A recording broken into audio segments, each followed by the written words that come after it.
Sarah sat in her car outside Lincoln High School, staring at the building she hadn't seen in 25 years.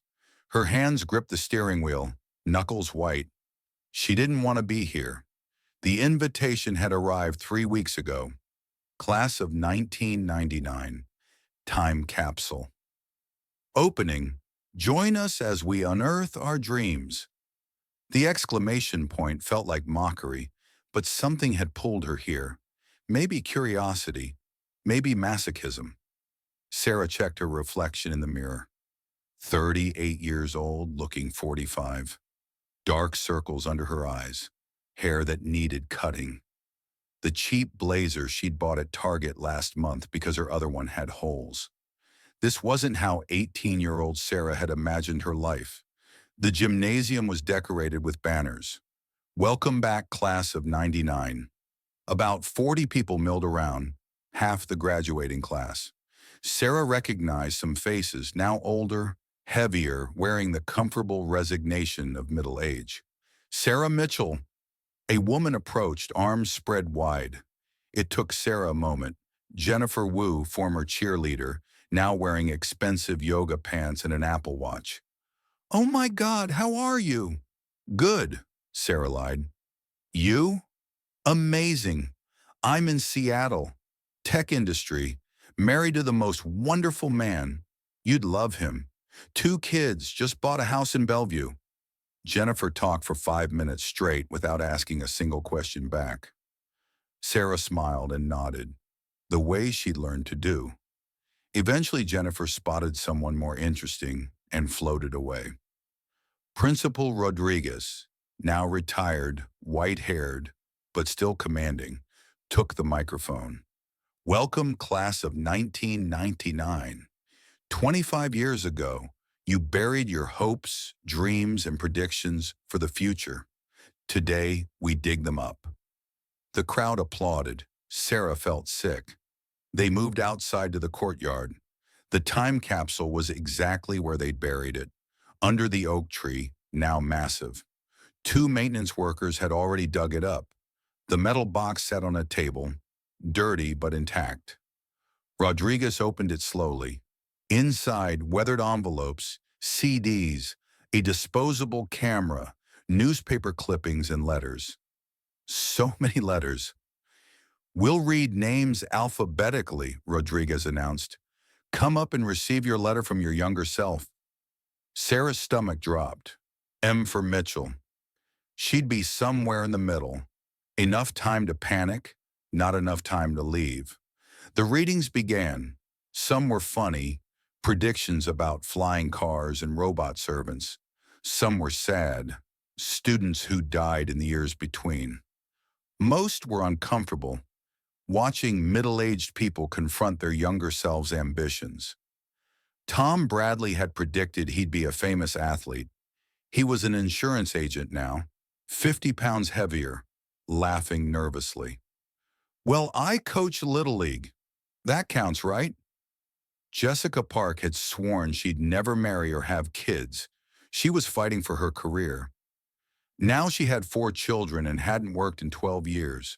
She smiled while reading it, but Sarah saw something break behind her eyes. Then, Sarah Mitchell. Sarah walked to the front on shaking legs. Rodriguez handed her the envelope. Her 18-year-old handwriting stared back at her. "To future Sarah, do not open until 2024. "Would you like to read it aloud?" Rodriguez asked gently. Sarah shook her head, but Principal Rodriguez smiled. "Come on, Sarah, it's tradition. We all did it." The crowd waited. Sarah's hands trembled as she opened the envelope. "Dear future Sarah, it's May 15th, 1999. I'm graduating tomorrow. I can't believe this is real. By the time you read this, you'll be 43 years old. Wow, that's so old. Sorry. Future me. Here's what I know you've accomplished. You're a doctor, remember? That's been the dream since 8th grade. You're working in New York City, probably Manhattan at a big hospital. You're saving lives every day. You're married to someone amazing, someone who makes you laugh. Maybe you have kids. I hope they have your eyes. You're successful. You work so hard for it. Mom and Dad are proud. Everyone is proud. Don't forget where you came from. Don't forget who helped you get there. And don't forget to dream bigger. Love, 18-year-old Sarah. Sarah's voice cracked on the last line. She looked up at the crowd, 40 faces staring at her with polite curiosity. She should smile. She should say something funny, make it light, move on like everyone else. Instead, she started crying. I'm not a doctor, Sarah said, voice breaking. I never became one. I got into Columbia, full scholarship, pre-med. She wiped her eyes, but tears kept coming. My dad got sick sophomore year. Cancer. I came home to help. Dropped out temporarily. He died 6 months later. I never went back. The gymnasium was silent. I'm not in New York. I'm in Riverside, same town where I grew up. I work at a medical supply company, data entry. I'm divorced, no kids. I live in a one-bedroom apartment. I'm broke. She looked at the letter in her hands. I failed everything I promised myself. Sarah sat down, still crying. She wanted to disappear. Someone sat beside her. Mike Patterson. She barely remembered him. He'd been quiet in high school, played guitar, hung with the stoner kids. Can I show you something? Mike asked. He held up his own letter. Want to hear what I wrote? Sarah nodded, wiping her face. Mike read, Dear future Mike, you're probably playing sold-out shows in LA right now. You're a famous musician. Your band finally made it. You're living the dream. Don't forget us little people. Mike laughed. Not bitterly, but genuinely. I'm a mechanic, Sarah. I fix cars in the same town where I was born. I never went to LA. Never had a band that made it. Hell, I barely play guitar anymore. He folded the letter carefully. But you know what? I'm married to Amy Rodriguez. Yeah, the principal daughter. We have 3 kids. I coach their soccer team. Every Friday I play guitar at our church. 75 people, max. No sold-out stadiums. Mike looked at Sarah directly. 18-year-old Mike was an idiot. He thought success meant fame. Adult Mike knows success is hearing my daughter laugh. It's fixing Mrs. Chen's car for free because she's on a fixed income. It's sitting on my porch on Saturday mornings with coffee, watching the world wake up. Sarah stared at him. But aren't you disappointed? In becoming who I thought I should be?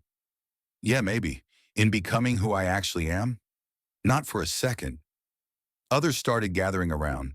Jennifer Wu, the tech success story, sat down across from them.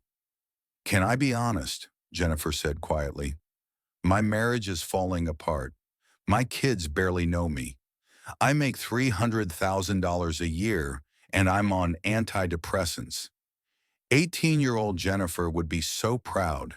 38-year-old Jennifer is exhausted. Tom Bradley joined in. I'm not an athlete, but I taught my son to throw a curveball last week. He said, Dad, you're the best. That's my championship moment. One by one, people shared. Almost everyone had failed their 18-year-old dreams. Almost everyone had found something else instead. Rodriguez watched this happen with knowing eyes. Finally, she spoke. Class of 1999. I've watched every reunion, every time capsule opening for 40 years. You want to know the secret? The students who achieve exactly what they predicted at 18? They're usually the most unhappy because they spent 25 years chasing an 18-year-old's dream instead of building an adult's life. She looked around. Life isn't about becoming who you thought you'd be. It's about becoming who you're meant to be. And you never know that at 18. Sarah looked at her letter again. The words felt different now. You're saving lives every day. Was she? No, not as a doctor. But last month, she trained the new intern at work. Single mom, struggling, about to quit. Sarah had helped her, mentored her. The woman was thriving now. You're married to someone amazing? She wasn't, but she'd learned what she needed in a partner. Her divorce had been painful but necessary. She'd grown from it. Everyone is proud. Maybe not in the way 18-year-old Sarah imagined. But her mom called last week. I'm proud of you for surviving. That takes strength. Maybe that counted. Sarah pulled out a pen from her purse. On the back of the letter she wrote, Dear 18-year-old Sarah, I'm 43. You were close on the math. I didn't become a doctor. I'm sorry if that disappoints you. But I work in healthcare. I help people access medical supplies, wheelchairs, oxygen tanks, hospital beds. Last month, I helped an elderly veteran get the equipment he needed. He cried and thanked me. I helped him. I'm not in New York, but I'm near Mom. She's 68 now and needs me. I'm here for her. That matters. I'm not married, but I learned what love isn't, and that's valuable too. Maybe I'll find it again. Maybe I won't. I'm learning to be okay with both. I'm not successful by your definition, but I'm kind, I'm honest, I help when I can. I've survived things you can't imagine. Dad's death, divorce, depression, loneliness, and I'm still here. You were so sure about the future. I wish I could tell you. Certainty is overrated. The unexpected paths are where the real life happens. I forgive you for dreaming, and I forgive me for not achieving those dreams. Love, 43-year-old Sarah. She folded both letters together and put them in her pocket. The ceremony continued. They decided to bury a new time capsule, class of 1999, take 2. This time, instead of predictions, they wrote gratitudes, what they were thankful for now in 2024. Sarah wrote, I'm grateful I failed my plans. They would have been too small. As people mingled afterward, Mike approached Sarah.